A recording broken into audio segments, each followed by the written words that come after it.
Quiero ir inmediatamente a la palabra del Señor en esta hora, y para ello le invito a que leamos la palabra de Dios en un salmo muy conocido.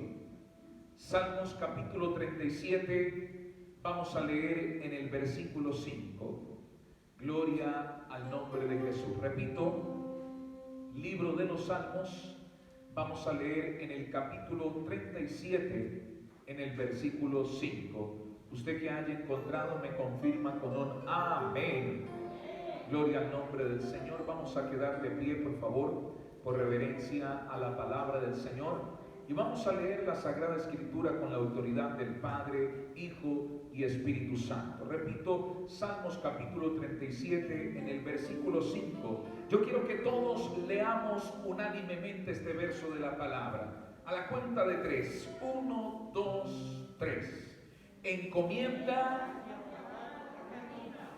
y confía en Él, y Él hará.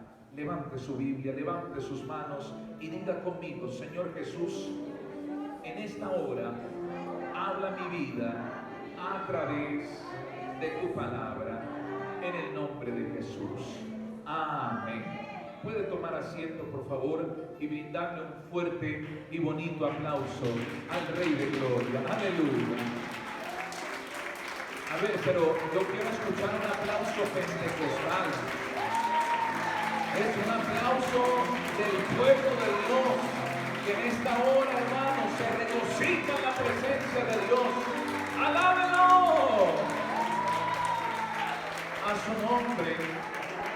¿Quién es el que vive? Hermanos, estamos leyendo esta porción de este salmo que fue escrito por David. Y el título de este salmo dice: ¿el camino de quiénes? De los malos. Y hermanos, antes de que David, inspirado por el Espíritu Santo, llegara a este punto donde hemos leído: encomienda a Jehová tu camino y confía en Él y Él hará. Antes de llegar a este punto, hermanos, el salmista David empieza a declarar: no te impacientes a causa de los malignos, ni tengas envidia de los que hacen iniquidad.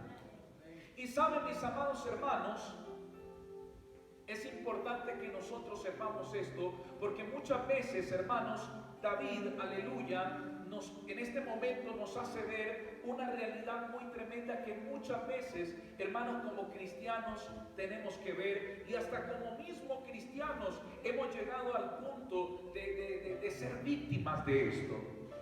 ¿De qué, pastor? De llegar a envidiar el camino de los malos. Quizás de repente a usted en alguna ocasión le ha sucedido, aleluya, que ha visto de repente a su vecino o a algún amigo que le va bien en la vida, progresa en sus negocios, es exitoso, no tiene deudas, tiene un carro, tiene un auto, tiene empresa, mejor dicho, es alguien de mucho progreso, alguien de mucho éxito. Pero usted sabe que ese vecino o esa persona no es temeroso de Dios, no es temerosa del Señor. Y entonces viene a su pensamiento: pero Señor, si él, que es próspero, que es bendecido, por así decirlo, le va bien en la vida y no te busca, no tiene temor de ti, es más, ni cree en ti, ¿por qué él le va bien? ¿Y por qué yo tengo que pasar luchas? ¿Por qué yo tengo que enfrentar pruebas si yo voy a la iglesia? Si yo te busco, si yo me levanto temprano a orar, si yo busco de tu presencia, ¿por qué esta situación está sobreviniendo en mi vida? Es la pregunta, hermanos, que quizás muchos cristianos se hacen al ver la prosperidad de las personas impías, de aquellos que no creen en Dios, de aquellos que no quieren saber nada de Dios. Pero hermanos, el salmista David responde a todo esto, mis amados hermanos. Él declara en el versículo 2, aleluya, que como hierbas serán pronto cortados. Pueda que quizás, hermano, a estas personas en la vida les vaya bien, quizás sean exitosos, pero algún día, mis amados hermanos, nosotros tendremos que dar cuentas al Señor. Grandes y pequeños, empresarios y empleados, todos tendremos que comparecer ante el tribunal de Cristo y allí daremos cuentas al Señor. Aleluya. Oh, hermanos, quizás David llegó a ese punto, porque para escribir esto fue porque él lo experimentó, lo vivió. ¿Cómo es posible que otros sean bendecidos y uno que teme a Dios tiene que ser perseguido? Hermanos, y a causa de esto hay muchos creyentes que pretenden tomar como quizás las costumbres o los agüeros de estas personas. Es triste ver, hermanos, cuántos creyentes que ven, hermanos, a otros progresando y que no son cristianos, que son impíos. Y como ven que ellos prosperan, es triste ver creyentes, hermanos, que acuden hasta mismo a la brujería. Y te lo digo porque lo he visto, hermano. Y estos mismos hermanos me han confesado, pastor, quiero decir y quiero confesar que cometí un error y resulta que en medio de mi desesperación, de ver tantas luchas, pruebas y no ver una respuesta, tuve que ir a donde los brujos. ¿Y saben por qué llega este tipo de situaciones en la vida de un creyente? Hermanos, por la razón de que este hermano ha visto cómo el impío prospera, le va bien y quiere tomar sus mismas costumbres. Y esto no puede ser así. Nosotros no podemos llegar a tomar esta misma situación, este mismo camino. Por eso el salmista David llega a esta preciosa conclusión diciendo: encomienda a Jehová tu camino, confía en Él y Él hará. Hermanos, se aproxima un año nuevo. Solamente nos separan 11 días y ya estaremos en el año 2021. Y muchas personas, hermanos, al querer ver que el año nuevo sea exitoso, pues se encomiendan a los agüeros. Se encomiendan, hermanos, a las costumbres que no son agradables a la presencia de Dios, ante los ojos del Señor. Se encomiendan, mis amados hermanos, hasta la misma brujería para tener un año exitoso. ¿Cuántos agüeros hay en personas? Gloria al Señor, y no solamente aquí en Ecuador, en el mundo entero, para poder tener un año nuevo exitoso. El reconocido agüero de comprar ropa interior amarilla para recibir el año nuevo y que el año nuevo sea exitoso y lleno de mucha prosperidad. O el otro agüero de que cuando marque las 12 de la noche, entonces poder, hermano, comprar 12 uvas, tener uvas y comer 12 uvas, porque eso representa abundancia. Hermano, y yo te pregunto, ¿será que todos estos agüeros pueden definirnos a nosotros un año exitoso? No, ¿cierto? Pero hay creyentes, hermanos, que llegan a esa exageración, que llegan a ese extremo, porque ven la prosperidad de los impíos. No, pero es que a él le fue bien. Él a la medianoche comió 12 uvas y mire, tuvo un año exitoso. Él compró ropa interior amarilla y mire cómo le ha ido de bien. Hermano, esa no es la clave. Y el enemigo quiere que muchos desistamos de confiar en el Señor. Pero hermano, sepa una cosa: entregar nuestros propósitos, nuestros caminos a los agüeros, encomendar, hermanos, nuestros caminos a la brujería, a la hechicería, a los agüeros, hermano, no es nada factible. Y te lo hablo por experiencia propia. No sé si en una ocasión les comenté, hermanos, que éramos muy pequeños. Yo me acuerdo que yo tenía la edad de 8 o 9 años. Y recuerdo que hermanos, estábamos pasando una situación muy difícil.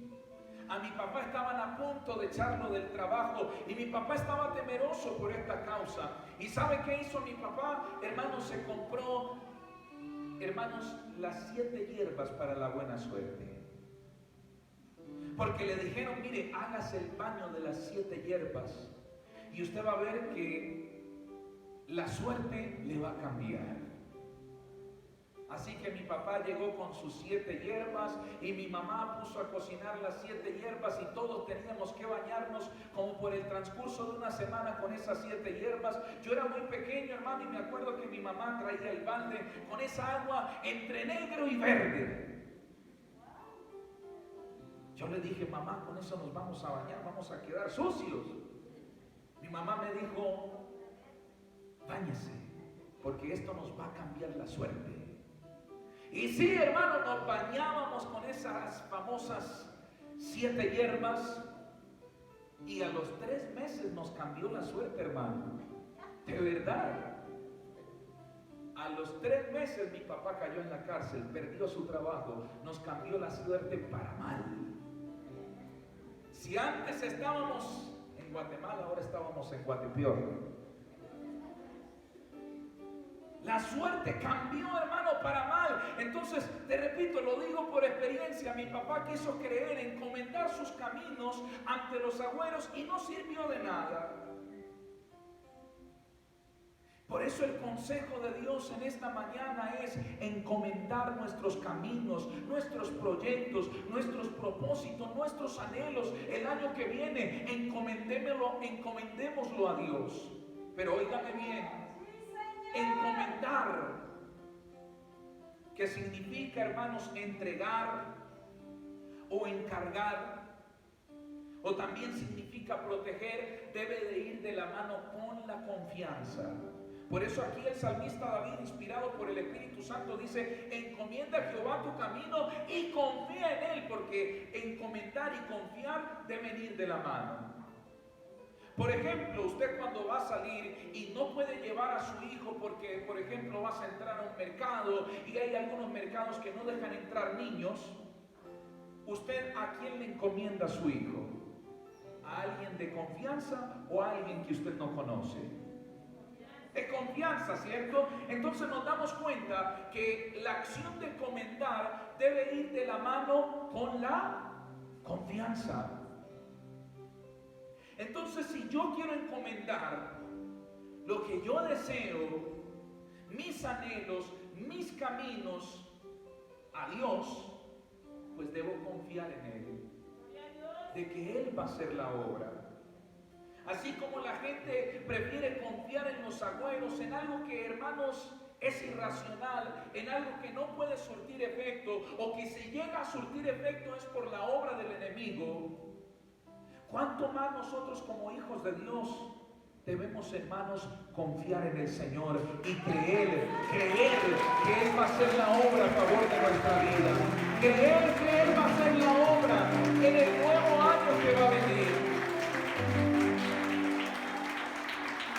Y quizás no es fácil porque, como siempre lo he dicho, nosotros los seres humanos, hermanos, confiamos y creemos en lo que vemos. Como pasó con Tomás, ¿no? Porque esa es la reacción de todo ser humano. Yo creo que todos nos podemos identificar con Tomás. Hasta no ver, no creer. Porque difícilmente, hermanos, se puede confiar en algo que no vemos. Es difícil. Pero en las cosas de Dios debemos aprender. Porque a Dios nadie le puede ver. Él no puede ser visto, nadie le puede ver, y por ende, hermanos, es necesario que aprendamos a confiar en Él, aunque no lo veamos, pero sí vamos a ver su modo de actuar, sí vamos a ver sus bendiciones glorificándose en su vida. Y quiero ponerte algunos ejemplos rápidamente de siervos que, hermanos, confiaron en el Señor y que encomendaron sus caminos, sus proyectos a Dios y Dios los respaldó. Para que usted se dé cuenta que vale la pena encomendar nuestros proyectos, nuestras peticiones delante del Señor. es maravilloso y vale la pena y no es en vano como hacerlo con agüeros, como hacerlo, hermanos, con brujería. Eso va a traer maldición tarde o temprano a nuestras vidas.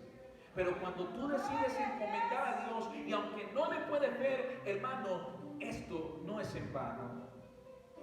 La Biblia nos declara en el libro de Nehemías, este hombre llamado Nehemías era un judío que trabajaba para el imperio medo-persa y trabajaba en el palacio del rey, y era el copero del rey, y él era quien servía la copa del rey. Estaba en un buen trabajo, porque ser copero del rey, hermanos, no era simplemente ser un mesero, ser el que servía y ya no.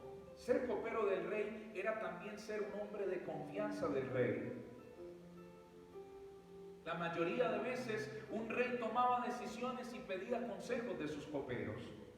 Entonces, repito, ser copero del rey, hermano, no era simplemente ser un mesero y ya, no. Ser copero del rey, hermano, era una bendición, era un alto rango. Pero Nehemías, hermano, teniéndolo todo, ganando bien, trabajando en el palacio del rey, tenía un anhelo en su corazón. Y su anhelo era regresar a su ciudad, pero no solo para visitar, sino para hacer algo muy importante: levantar las murallas de Jerusalén. Ese era su anhelo: reconstruir la muralla, reconstruir el templo. Pero no era cosa fácil, porque se necesitaba de tiempo, y él, si le daban vacaciones, escasamente le darían 20 días, a mucho un mes de vacaciones. Para poder realizar este proyecto necesitaría de años. Así que un día, allí en Nehemías capítulo 2, hermanos, Nehemías se presenta como con un semblante triste ante el rey. Era tanta la confianza que había entre ellos que el mismo rey notó el semblante caído de Nehemías y le preguntó a Nehemías: oye, ¿qué te pasa? Tú no eres así. Cuéntame, declárame qué te pasa. Y bueno, Nehemías empieza a decirle: bueno, Señor, siento tristeza porque mi ciudad está en la ruina y me gustaría hacer algo por mi ciudad. Hermanos, así que, aleluya, vamos a leer Nehemías capítulo 2 en el versículo 4. Hermanos, cuando Nehemías le respondió al Señor: Señor, me siento triste porque mi ciudad está caída, está en la ruina. Mire lo que le responde el rey. Nehemías capítulo 2, versículo 4. Me dijo el rey: ¿qué cosa pides? El rey le preguntó a Nehemías: ¿qué pides? Y antes de que Nehemías le respondiera, ¿qué hizo Nehemías? Entonces oré al Dios de los cielos. Hermanos, Nehemías, antes de presentarle su petición al rey, ¿a quién se la presentó primero? ¿A quién le presentó su camino, su anhelo? ¿A quién se lo presentó? A Dios. Y fue quizás en cuestión de minutos, no fue una oración de 1 hora, de 2 horas, porque estaba delante del rey. Y usted sabe que los reyes, cuando quieren algo, lo quieren ya. Entonces no era cuestión de que el rey, de que Nehemías se arrodillara e hiciera una oración de Pentecostés de 1 hora, no. Quizás fue una oración de segundos, donde Nehemías le dijo: Señor, tú sabes mi anhelo es regresar a Jerusalén, reconstruir el templo, reconstruir las murallas. Ese es mi deseo, Señor. Padre, lo presento delante de ti, toca mi rey. Hermano, y esa oración fue tan efectiva que miren, aleluya, lo que dice, gloria al Señor, el versículo 5. Y dije al rey: si le place al rey, tu siervo ha hallado gracia delante de ti, envíame a Judá, la ciudad de los sepulcros de mis padres, y la reedificaré. Entonces el rey me dijo: ¿cuánto durará tu viaje y cuándo volverás? Y agradó al rey enviarme después de que le señalé el tiempo. Hermanos, Dios había tocado el corazón del rey para permitirle a Nehemías efectuar su proyecto, efectuar sus anhelos. Proyectos que no tardarían un mes, porque el rey podría decirle, bueno, tómate tus vacaciones y trabaja en eso. No, quizás era de años, pero él, por cuanto presentó su causa a Dios, y quizás sería una petición imposible de aprobar por un rey como Artajerjes, hermano, Dios aprobó. Ese es el resultado de exponer nuestra causa, de exponer nuestros anhelos, nuestros proyectos delante de Dios antes que del mismo hombre. ¿Vale la pena? Claro que vale la pena, porque ahí es donde Dios obra. Y quizás a Dios no lo vemos en persona, diciéndole al rey, oye, dile a mi siervo Nehemías que sí. No, Dios lo tocó, nadie vio. Oh hermano, quizás usted no puede ver al Señor, pero de seguro tú vas a ver el mover de Dios, tú vas a ver el actuar de Dios en tus caminos, en lo que tú emprendas, en lo que tú hagas, vas a ver el mover del Señor. Cuanto lo creen, diga gloria a Dios, diga conmigo yo creo, más fuerte diga yo creo que voy a ver el mover de Dios en mi vida.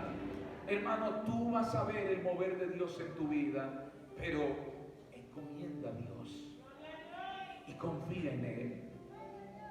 David, quien fue el personaje que escribió este salmo, pues él mismo, hermanos, escribía porque él lo vivía. Él escribió, encomienda a Jehová tu camino, y lo escribió porque él mismo lo vivió. Él mismo vivió esos momentos de encomendar sus caminos a Dios. Y sabe, Dios lo bendijo de una manera poderosa y especial. Y vemos un ejemplo tremendo en el mismo David, cuando él, hermanos, recibió la responsabilidad de ser rey en Israel. En el libro de Segunda de Samuel, capítulo 5, versículo 17, dice la Biblia de la siguiente manera: oyendo los filisteos que David había sido ungido por rey sobre Israel, subieron todos los filisteos para buscar a David. Y cuando David lo oyó, descendió a la fortaleza, y vinieron los filisteos y se extendieron por el valle de Refaín. Entonces, ¿qué hizo David? Versículo 19. ¿Quién está conmigo? ¿Qué hizo David? Dígalo fuerte: consultó a Jehová. Versículo 19 de Segunda de Samuel capítulo 5 dice: entonces consultó David a Jehová diciendo: iré contra los filisteos, los entregarás en mis manos. Jehová respondió a David: ve, porque ciertamente entregaré a los filisteos en tu mano. ¿Se dan cuenta que David era un hombre que encomendaba sus batallas al Señor? ¿Y saben qué es lo que me llama mucho la atención?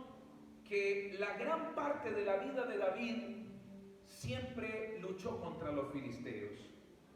De hecho, su primera aparición en el campo de batalla fue con Goliat, un gigante filisteo. Allí David, hermanos, hizo su primera aparición. Ni siquiera era un soldado, ni siquiera era un guerrero, no tenía experiencia en la batalla, pero allí enfrentó a un filisteo y lo venció. Y si usted ha leído la historia de David, usted se va a dar cuenta que muchas veces, antes de ser rey, David, hermanos, peleó contra los filisteos y los venció. Es más, David vivió, hermanos, más o menos como un poco más de un año entre los filisteos. Conocía sus costumbres, conocía sus formas de pelear, peleó con ellos. David podía haberse confiado en sus propias habilidades, en su propia experiencia, haber dicho: no, yo ya he peleado contra los filisteos, esto va a ser pan comido. Porque muchas veces nosotros como seres humanos nos confiamos en nuestra propia experiencia, en nuestras propias capacidades, y a veces cuando no encomendamos a Dios y creemos que todo lo podemos hacer, ahí es donde fracasamos. Pero David, hermanos, siendo consciente de esto, decide consultar ¿a quién? A Dios. David decide consultar al Señor y Dios le dice: ve. Y Dios le dio la victoria, mis amados hermanos, en aquella ocasión. Pero sabe, en el versículo 22, ahí mismo del capítulo 5 de Segunda de Samuel, dice la escritura: y los filisteos volvieron a venir y se extendieron por el valle Refaim. Ya David los había derrotado, pero a los filisteos les pasa lo del diablo. Usted puede derrotar al diablo una y otra vez, pero algo que tiene el diablo es que él nunca se rinde. Él vuelve y se levanta. ¿Recuerda usted la historia de Job? Cuando Dios se reunía con sus ángeles, se le presentó Satanás y Dios le dice a Satanás: ¿has visto a mi siervo Job? Nadie como él, un hombre justo, íntegro, recto. Y Satanás le dice: Señor, pero es que acaso Job sirve de balde, tú lo tienes cercado, así como él no va a serte fiel si tú lo bendices en todo, pero si tú me permites y dejas que yo toque todas sus cosas, vas a ver cómo Job va a blasfemar de tu nombre. Y Dios se lo permitió, así que Satanás desciende y le quita todo a Job, le quita sus ganancias, le quita sus animales, sus siervos, y el golpe más fuerte, le quita sus hijos mueren. Pero a pesar de toda esta pérdida, Job no levantó palabras de blasfemia contra Dios. Las palabras de Job fueron: Jehová dio, Jehová quitó, bendito sea el nombre del Señor. ¡Aleluya! Y en todo esto Job no blasfemó en contra de Dios. Job se mantuvo fiel. Pero Satanás se rindió. Satanás llegó ante la presencia de Dios derrotado, y Dios le dijo: ¿viste? Aunque no tenía por qué haber permitido esto en contra de mi siervo Job, pero mire, a pesar de que lo permití y a pesar de que le quitaste todo, él no blasfemó, él se mantuvo fiel. Pero Satanás se rindió. No, él le dijo: no, pero déjame ahora, yo toco la salud. Volvió y se levantó contra Job. Entonces, hermanos, Satanás es así. Y así sucedía con los filisteos. Los filisteos habían sido derrotados y eran derrotados una y otra vez, pero hermanos, volvían y se levantaban en contra de David. Y esto debemos tenerlo en cuenta nosotros los cristianos. Tenemos un enemigo que, aunque lo venzamos una y otra vez por el poder de Dios, hermano, este enemigo siempre se va a levantar. Y algo que me llama la atención en el versículo, aleluya, 23, es que dice la Biblia: consultando David a Jehová. O sea, David volvió a consultar a Dios. Esto es lo que me llama la atención. David conocía al enemigo, ya lo había vencido, no una, varias veces. David podía haberse confiado y haber dicho: no, yo a los filisteos ya sé su punto débil, ya sé cómo destruirlo, no tengo necesidad de consultar a Dios porque ya tengo experiencia. La primera vez derroté a un gigante llamado Goliat, que era filisteo, viví entre ellos.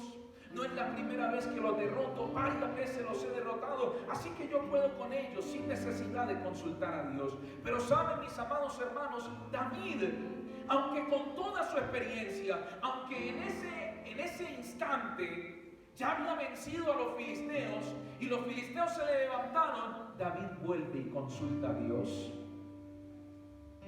Y mire, muchas veces cuando consultamos a Dios, anhelamos un sí de parte de Dios. Anhelamos que el Señor diga: sí, lo que tú estás pensando lo voy a hacer realidad. Pero mira que en esta ocasión en la que consulta David a Jehová, él le responde en el versículo 23: no subas. O sea, Dios no le dijo que fuera a pelear de frente con ellos. Dios le da otra estrategia, pero esa otra estrategia le iba a llevar al mismo resultado. ¿A cuál? La victoria. No subas, sino rodéalos y vendrás enfrente de ellos en las balsameras. Y cuando oigas ruido como de marcha por las copas de las balsameras, entonces te moverás, porque Jehová saldrá delante de ti a herir el campamento de los filisteos. ¿Sabe? Dios le había dicho que no subiera David, porque no iba a ser David quien iba a pelear, iba a ser el mismo Dios que iba a pelear en contra de los filisteos. Oh hermano, ese es el resultado de consultar a Dios. Ese es el resultado de encomendar a Dios nuestros caminos. Dios va a tomar el control de nuestra situación.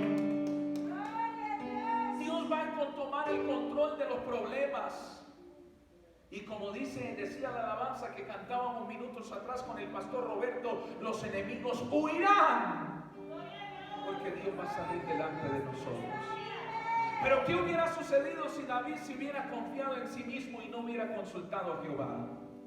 Quizás hubiera fracasado.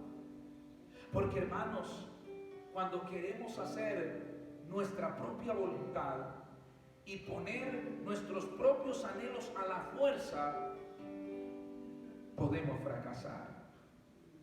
David no fracasó, sino que vio cómo Dios salió delante de él. El Señor le dijo: no subirás, esta vez tú no vas a pelear, tú no vas a subir, tú lo vas a rodear, y cuando escuchas un sonido de marcha en medio de las balsameras, vas a saber que yo saldré delante de ti a pelear. Tal vez en este año 2020 tú has tenido que luchar, tú has tenido que batallar, pero el Señor te dice por esta palabra: no subirás, tú solamente verás cómo yo iré delante de ti y pelearé esta batalla. Pero ¿qué debes hacer? Consultar a Jehová. Encomienda a Dios tu camino. Si no lo haces, puedes fracasar. David mismo vivió esa experiencia del fracaso. Por eso David tomó experiencia aquí en este pasaje que leímos, que aunque eran los filisteos, él prefería consultar a Dios. Aunque él ya conocía a los filisteos, él prefería consultar a Dios. David mismo vivió esta experiencia. Y en una ocasión David fracasó. ¿Y por qué fracasó? Porque él quiso hacer su propia voluntad. Primera de Samuel capítulo 27 versículo 1. Mire lo que sucede aquí. Repito, primera de Samuel capítulo 27 verso 1. Dijo luego David en su corazón: al fin seré muerto algún día por la mano de Saúl. Nada por tanto me será mejor que fugarme a la tierra de los filisteos, para que Saúl no se ocupe de mí y no me ande buscando más por todo el territorio de Israel, y así escaparé de su mano. ¿Escuchó lo que dijo David? David, aquí lo vemos, ya no vemos ese mismo David que consultaba a Jehová. Vemos a un David como desanimado, resignado. Miren las palabras que él dice: al fin seré muerto algún día por la mano de Saúl. Dios ya lo había ungido a David como rey de Israel. Y por un momento le entró la duda y dijo: no, yo creo que voy a morir en manos de Saúl. Siendo que Dios ya lo había ungido, y si lo había ungido como rey era porque iba a reemplazar a Saúl. Pero era tanta la persecución que tenía David, que David dijo: no, algún día yo creo que voy a morir de las manos de Saúl, y mejor me voy con el enemigo, mejor me voy con los filisteos. Y ahí no consultó a Dios. Él mismo creyó que estaba bien, y él mismo dijo: así escaparé de las manos de Saúl. Y allá se fue, hermanos, David a vivir en medio de los filisteos. En el capítulo 27, la Biblia nos declara, hermanos, cómo David vivía entre los filisteos y aparentemente le estaba yendo bien. Cayó en gracia con los filisteos, cayó en gracia con el rey, y hasta le dieron una ciudad. Y yo creo que David pensó: oiga, esta fue la mejor decisión que pude tomar. Estoy tranquilo, Saúl no me persigue, Saúl no se va a poder meter aquí, porque no se va a meter con los filisteos me van a defender. Entonces yo creo que David dijo: esta fue la mejor decisión de mi vida. Pero, hermanos, cuando tomamos decisiones sin consultar a Dios, tarde o temprano vemos las consecuencias. Y David empezó a ver las consecuencias. Lea el título de lo que dice el capítulo 29, ahí de Primera de Samuel, en el versículo 1. ¿Cómo dice el título? ¿Quién me lo dice? Los filisteos desconfían de David.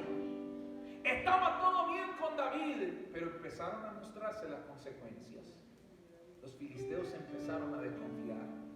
Los filisteos iban a ir a la guerra contra Saúl, y David quería pelear con ellos para vencer a Saúl ahí en el campo de batalla. Pero los filisteos desconfiaron: no, este hombre David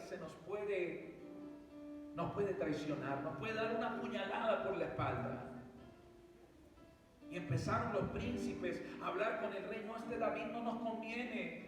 Él puede estar en nuestro campo de batalla, pero algo nos puede hacer en la guerra para ganar la confianza nuevamente de su rey Saúl. Así que hagámoslo a un lado, y ahí poco a poco empezaron las consecuencias. Así que le pidieron a David: David, váyase de aquí, usted no va a pelear con nosotros. Y el pobre David tuvo que salir, hermanos, como perro regañado. Y allá se fue David, y miren la sorpresa con la que se encuentra. Acompáñenme a leer en el capítulo 30, versículo 1. Dice: cuando David y sus hombres vinieron a Siclag, al tercer día los de Amalec habían invadido el Negev, y a Siclag habían asolado a Siclag y le habían prendido fuego. Y escuche esto: y se habían llevado cautivas a las mujeres y a todos los que estaban allí, desde el menor hasta el mayor, pero a nadie habían dado muerte, sino que se los habían llevado al seguir su camino. Vino pues David con los suyos a la ciudad, y aquí que estaba quemada, y sus mujeres, sus hijos e hijas habían sido llevados cautivos. Entonces David y la gente que con él estaba alzaron su voz y lloraron hasta que les faltaron las fuerzas para llorar. Las dos mujeres de David, Ahinoam, que es de Elita, y Abigail, la que fue mujer de Nabal de Carmel, también eran cautivas. Y David se angustió mucho, porque el pueblo hablaba ¿de qué? De apedrearlo, pues todo el pueblo estaba en amargura de alma, cada uno por sus hijos, por sus hijas. ¿Escuchó eso? Hermanos, ¿se da cuenta de las consecuencias de las malas decisiones que tomamos? David vivió entre los filisteos y parecía todo estar bien, pero desde el capítulo 29 la Biblia nos declara cómo los filisteos empezaron a desconfiar de David. Lo mandaron para su casa, y cuando regresa a su casa se da con la sorpresa de que estaba quemada, no solo su casa, toda la ciudad, y que sus esposas y las esposas y los hijos de todos sus compañeros de guerra habían sido llevados en cautiverio. Imagínese usted llegar a su casa y encontrarla incendiada. ¿Cómo se sentiría usted?